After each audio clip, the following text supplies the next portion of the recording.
creo que se puede entender bastante bien, porque el libro del Génesis en realidad es una reflexión de un autor sapiencial del siglo IV antes de Cristo que recoge un material anterior haciéndose esta pregunta: si Dios ha creado el mundo bueno, ¿por qué existe el mal? Es la pregunta de la filosofía y de todas las religiones. Analizando diversas actitudes, que es lo que salto mucho,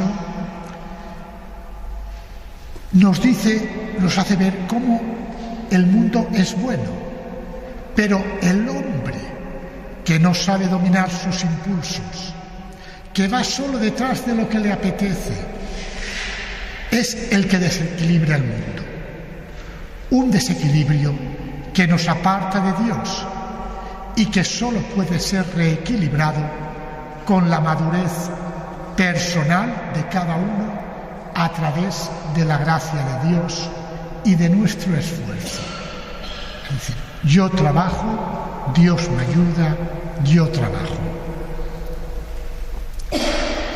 En el retiro de Cuaresma ya hablé de el origen de nuestros impulsos incontrolados que le llevaron a Adán y Eva a pecar. Pero después está la promesa o nuestra vocación como humanos: pisar la cabeza a la serpiente, pisar la cabeza a esos impulsos incontrolados que salen de nosotros mismos y que nos hacen daño a nosotros y a los otros y a las otras personas. Por eso la misión de todo hombre, pero sobre todo de todo cristiano, como nos enseña Jesús, es dominar ese impulso a través de la madurez humana y de una fuerza de voluntad. Y esto es propiamente la historia de José. Es quien educa sus impulsos de venganza y de rabia y se deja llevar por esa luz de Dios. La última parte del libro del Génesis está ocupada por la historia de José. Ocupa los capítulos 37-48 y claramente se ve que se trata de una novela sapiencial, independiente, que el autor ha sabido adaptar a esta historia del Génesis, a esta historia de creación del hombre capaz, del hombre humano, y es el último ejemplo.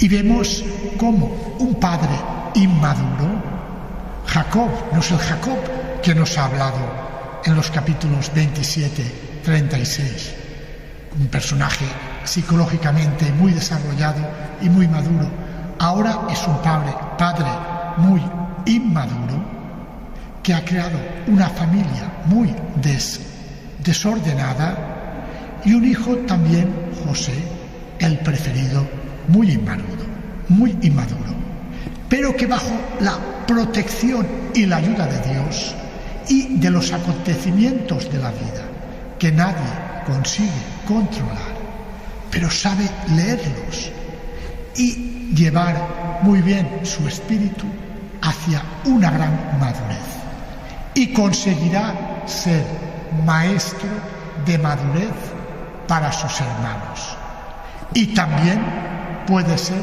maestro de madurez para nosotros. La historia nos ofrece con gran fineza psicológica el camino de reconciliación familiar. Esta sería la primera idea. Esta familia desordenada por no tener una figura paterna fuerte se verá arreglada, entre comillas, por el hijo José. La segunda gran idea es José, un niño caprichoso y mal criado, que llega a convertirse en una persona profundamente madura. El tercer tema es también el que Dios nunca nos abandona, siempre está con nosotros. Aunque la vida parezca que tiene los renglones muy torcidos, Dios los sabe escribir muy rectos, porque Dios guía nuestra historia, nos conoce por nuestro nombre, nos quiere y siempre nos acompaña. Pero somos nosotros los que tenemos que ser fuertes. Esta historia sirve para narrar cómo la desgracia puede convertirse en gracia si no nos dejamos dominar por nuestras pasiones, si las educamos al servicio de Dios.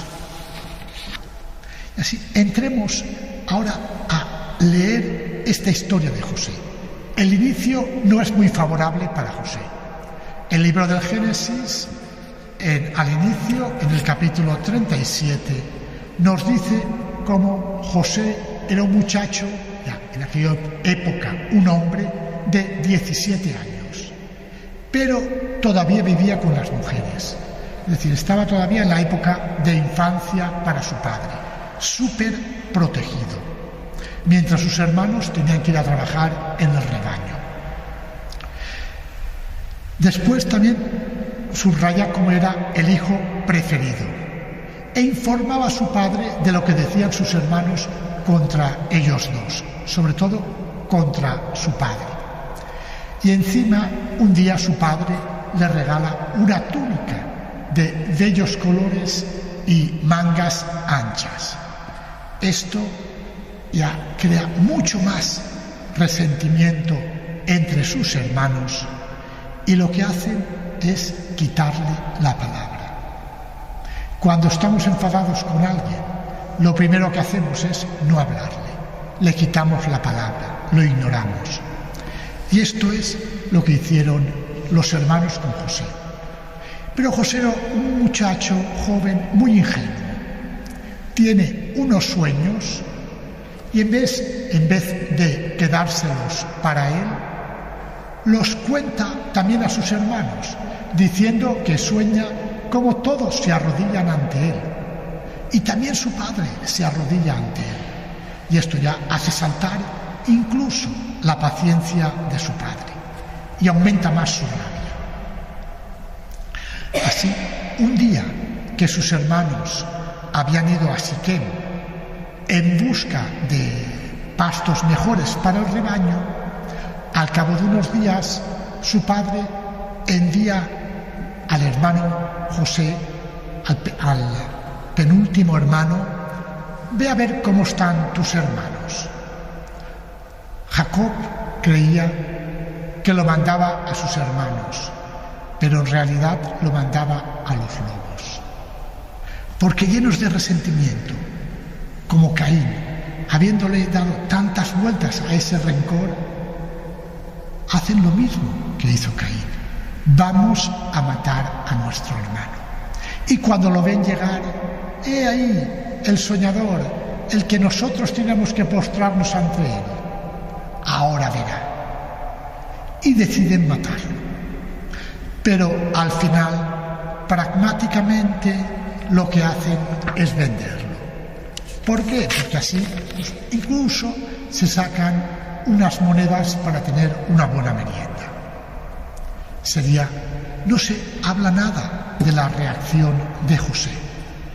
Parece que está callado, que no dice nada. Lo cogen y lo venden. ¿Cómo justificar la ausencia del hermano delante del padre? Pues hacen un plan. Diremos que se lo ha comido una bestia salvaje, que hemos encontrado su traje. Así que matan a un cordero,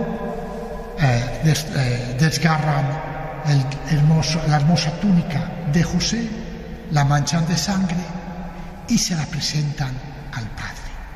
Es bonito. Mira si es la túnica de tu hijo, no de nuestro hermano. Y disfrutan mientras el padre llora, mientras el padre siente la muerte de su hermano, de su hijo querido.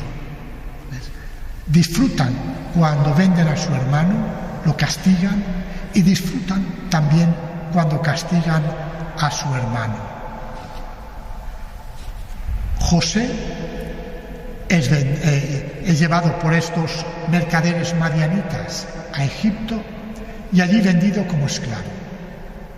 Viene comprado por Putifar, un comandante de la guardia, un funcionario del faraón, y el Señor bendice a José. Este niño caprichoso, ya mayor, que tenía todos los privilegios, ahora se encuentra vendido por sus hermanos y esclavo de un señor. No se dice nada de que José se lamentase. ¿Pero por qué? ¿Qué he hecho yo de malo? Tal. Nada. José como que no habla. Pero sí que se dice que Yahvé bendice a José. Así, poco a poco, José va ganando confianza con el funcionario del faraón, Putifar, y este se da cuenta que es una persona válida y comienza a darle más confianza, un trabajo mejor, y así que podemos decir que José ha tenido suerte. Es esclavo, no tiene libertad, pero tiene una buena posición, es apreciado, tiene bastante libertad, ha crecido, ya es un joven de 20 años, un joven inteligente, hermoso, y la mujer de Putifar se da cuenta y quiere tener relaciones con él. Y entonces aquí entra la pasión, la tentación. ¿Qué hacer? ¿Dejarme llevar por la pasión mía y sobre todo de esa mujer? Podría aumentar más sus privilegios, podría tener más ventajas, pero dice que no, porque es un hombre honesto, honrado. He aquí que mi Señor no me controla nada de lo que hago en su casa, y todo cuanto tiene me lo ha confiado. ¿Ves? Es consciente de la confianza de su Señor y quiere serle fiel. No habla todavía de Dios. El autor insiste en la impertinencia de esta mujer contra José. Lo desea, pero José no cede. Y así sucede lo que suele suceder cuando nos enfrentamos a alguien poderoso: la venganza. La mujer lo acusa de que ha intentado abusar de ella, y José, al fin y al cabo, es un esclavo. No tiene ninguna protección, ningún derecho, y vuelve nuevamente a la cárcel injustamente. De nuevo, no se habla de ningún lamento de José, pero nosotros que estamos siguiendo su historia, sí que nos preguntamos: ¿dónde está Dios? ¿Por qué Dios está en silencio? ¿Por qué Dios permite esta injusticia? Es las preguntas normales que nos hacemos nosotros. Pero ¿conocemos el plan de Dios? Ahí está. En la cárcel, pues lo mismo. José comienza a ser conocido y el carcelero le va dando confianza, hasta que se convierte casi en el administrador de la cárcel, pero dentro de la cárcel. A un dado momento llegan dos personajes: el panadero real del faraón y el copero real. Todos en la cárcel, pues ahí se hablan.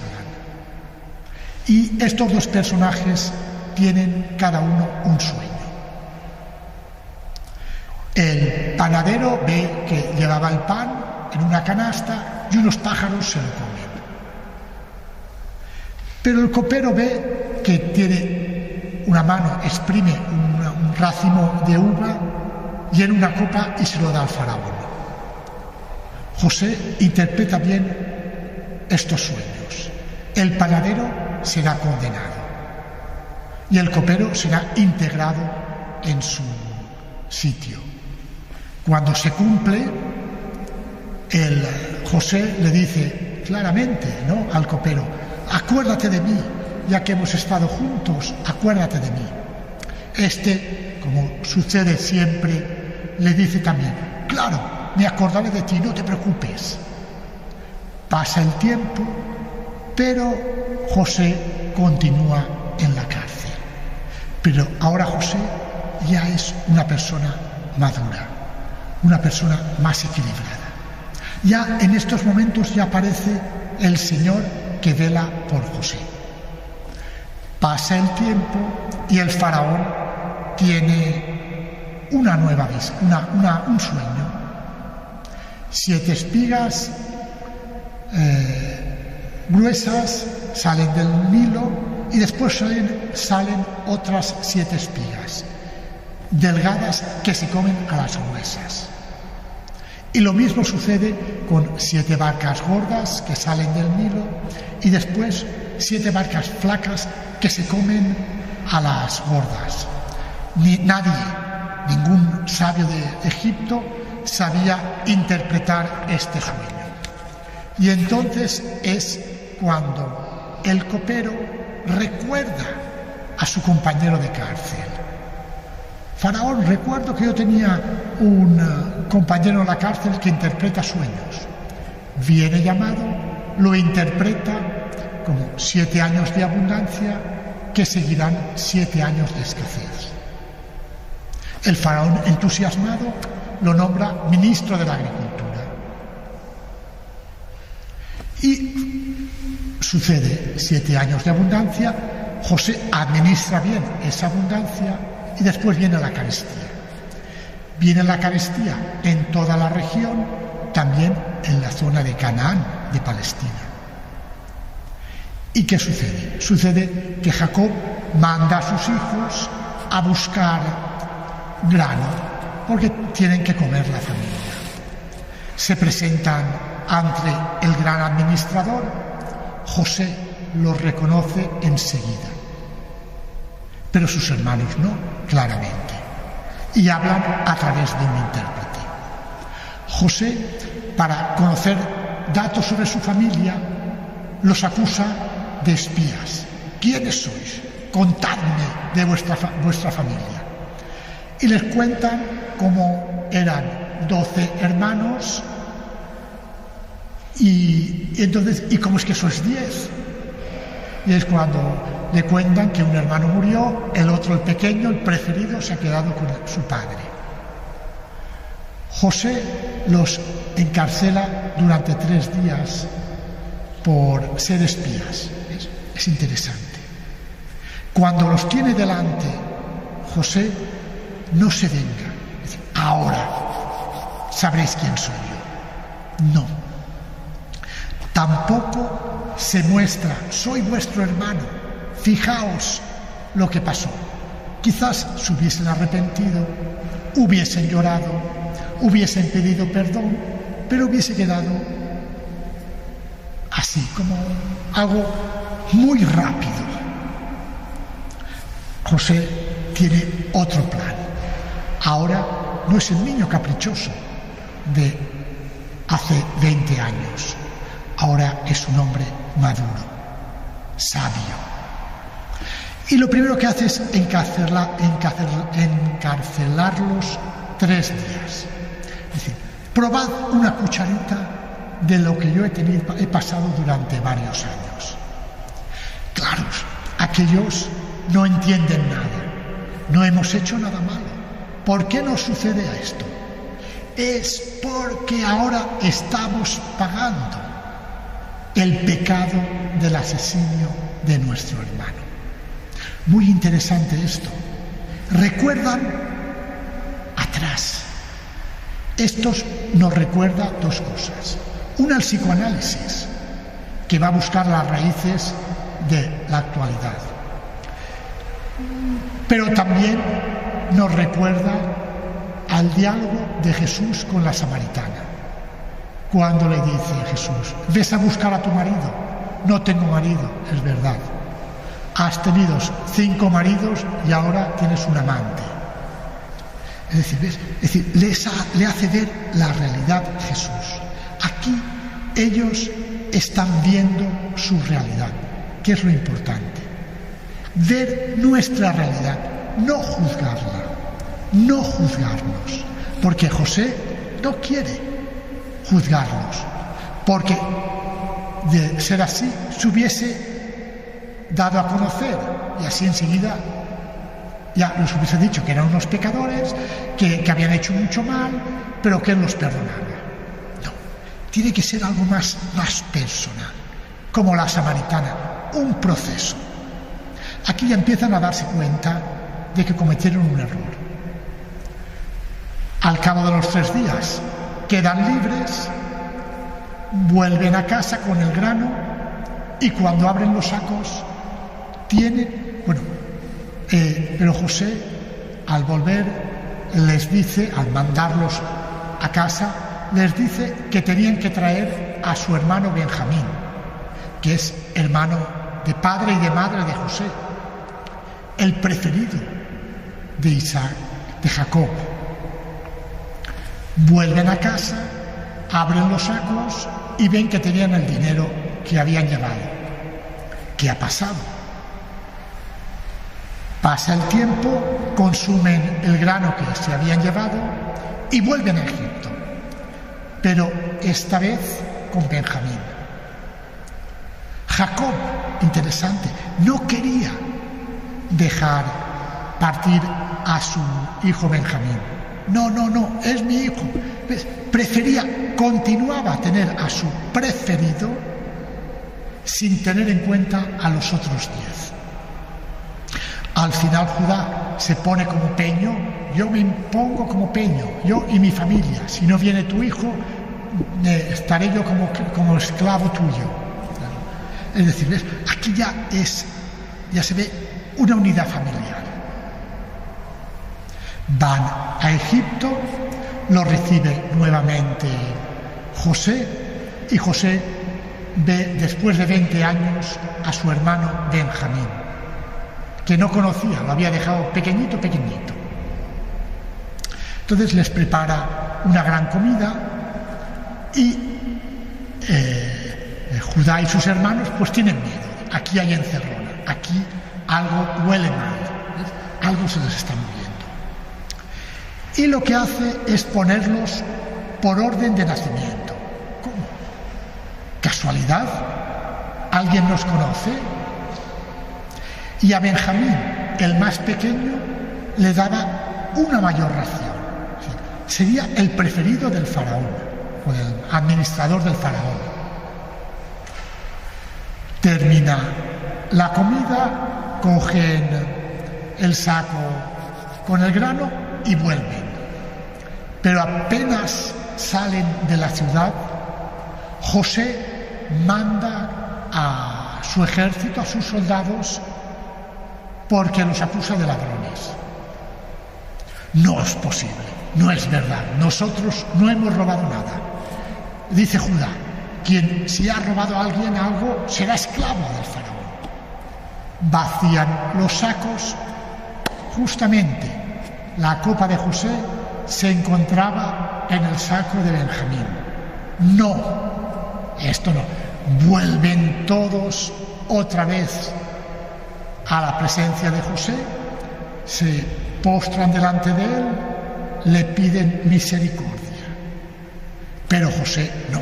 Benjamín es el culpable y se quedará aquí como esclavo.